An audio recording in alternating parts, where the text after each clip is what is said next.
But Nicki fans are interesting. They're crazy. And you kind of have this interesting, because she doesn't really have male fans.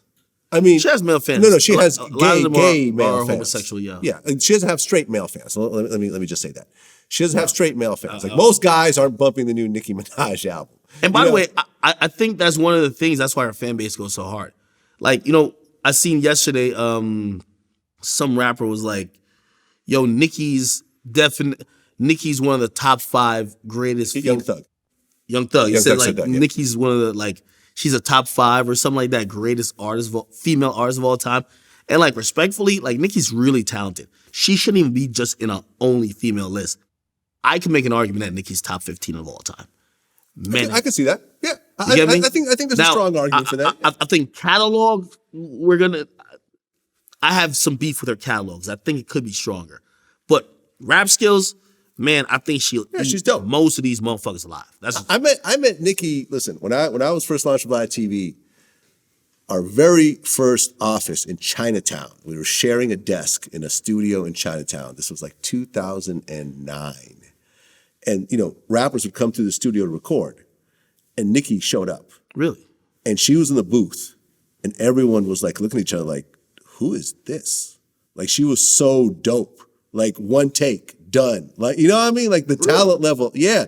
Nicki was one of these just natural, when you heard Eminem for the first time, it's oh, this guy's just better than everyone else. You know what I mean? At the time.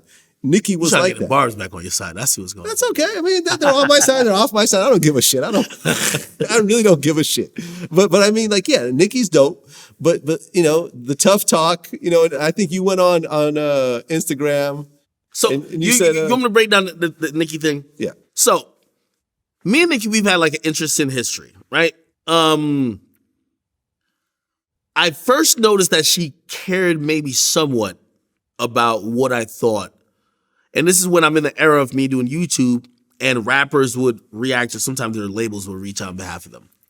I did a video talking about her video, Lookin A N, where she had Malcolm X, I believe, on the cover. No. She redid the Malcolm X cover. Okay. Of him looking out the window. Okay, something like that. With the... No. Yeah. I think she used Malcolm X. She was Lookin A N. Yeah. She used it, and I spoke about it was just a very but that photo was a very serious situation. It was when he was getting his house firebombed, and he was basically looking out his window to protect his family. Yeah. It's not like he was a looking ass motherfucker. He was literally protecting his family. And I remember I interviewed his daughter. Yeah. And asked about that, and she goes, "Well, I don't think Nicki meant any harm, by it, but." I knew that Nicki Minaj just didn't know any better. She didn't realize that that my father took that picture shortly after his home was firebombed because no one was protecting him or his babies. That was his concern. So, but that's a reason why social commentary will come into play. Right. So I gave my opinion on that, and it clearly wasn't well received. At this time, I'm getting hundreds of thousands of views on everything I speak about, and I believe I got some legal notice that it's copyright. What? Okay. Which is not. And I fought against it, but I was very public in fighting against it. I said, yo, Nicki's trying to take my shit down. And I let it be known. It ended up staying up.